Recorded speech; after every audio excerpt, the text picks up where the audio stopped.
Economia que importa. Nova Manhã. Marcela Kawauchi, economista da Lifetime Asset, sempre com a gente aqui às quintas-feiras no Nova Manhã.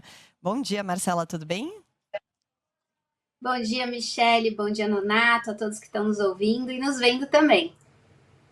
Muito bem, vamos lá, porque o Donald Trump tomou posse na segunda-feira, a segunda vez dele como presidente dos Estados Unidos. Ele já colocou em prática muitas das promessas de campanha com aqueles decretos, né? Um decretaço aí logo no início do governo. Só que, por outro lado, aquele chamado tarifaço também ainda não se concretizou. Isso até deu uma animada no mercado ontem. O dólar teve uma queda expressiva, chegou no menor valor desde novembro. E o que a gente pode esperar em relação ao impacto econômico, inclusive dos discursos aí do Trump? Pois é, eu adorei essa palavra que você usou, Michele, do decretaço. Só para o pessoal ter uma noção, no primeiro dia do Trump, ele assinou quase 50 medidas. Muitas delas são medidas que o primeiro presidente sempre assina, como, por exemplo, nomear o gabinete, fazer questões operacionais, mas só de medidas que se equivalem às nossas medidas provisórias foram 26. Para o pessoal ter noção disso comparado com outros anos, no Biden, no mandato do Biden, ele assinou por ano mais ou menos 38. E o Trump, no primeiro dia, assinou 26 das equivalentes às nossas medidas provisórias, aos decretos presidenciais. Isso é importante porque já mostra que ele já começou em velocidade acelerada o mandato dele. E ele já colocou em prática muitas medidas, entre elas as medidas relacionadas à imigração. Muitas dessas medidas colocam, por exemplo, reforço na fronteira contra o México, declarando segurança nacional na fronteira sul dos Estados Unidos e mandando tropas para lá para impedir a imigração. Além disso, ele assinou medidas que desestimulam os imigrantes, como, por exemplo, aquela que garantia direito à cidadania para as pessoas nascidas nos Estados Unidos que eram filhos de imigrantes sem documentação. Por que isso é importante? Essa medida pode ser inflacionária. Se o Trump deportar bastante gente, como é o que ele está prometendo fazer, ele pode aumentar a disparidade entre o número de ofertas de vagas e o número de pessoas querendo trabalhar. Os Estados Unidos estão com a atividade econômica muito acelerada, precisando de gente no mercado de trabalho, e se tiver menos gente disposta a trabalhar, os salários podem aumentar.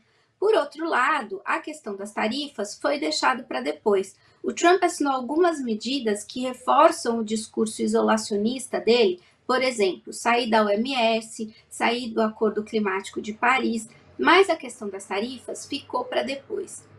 O que isso quer dizer? Quer dizer que o Trump não colocou impostos adicionais para produtos importados, especialmente da China.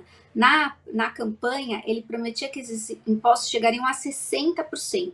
Então, tudo que entrasse da China ia custar muito mais caro para os consumidores americanos. Isso ia gerar também inflação por ali.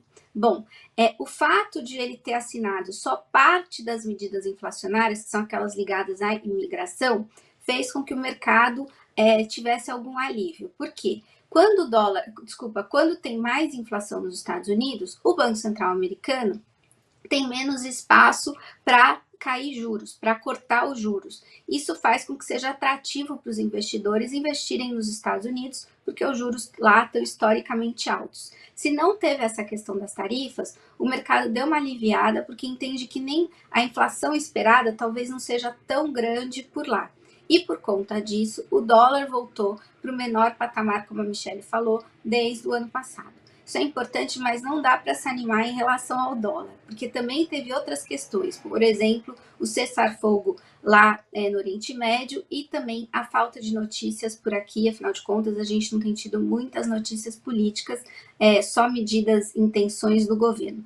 Então, a gente viu um começo de governo Trump em velocidade acelerada, mas provavelmente a gente vai ter mais algumas coisas nas próximas semanas. Com relação às tarifas, ele falou que em 1º de fevereiro ele vai retomar esse assunto, e aí provavelmente a gente vai ver, sim, essas medidas que foram adiadas. Isso deve fazer com que o dólar volte a subir, porque, como eu falei, as medidas tarifárias são inflacionárias e levam juros para cima lá nos Estados Unidos.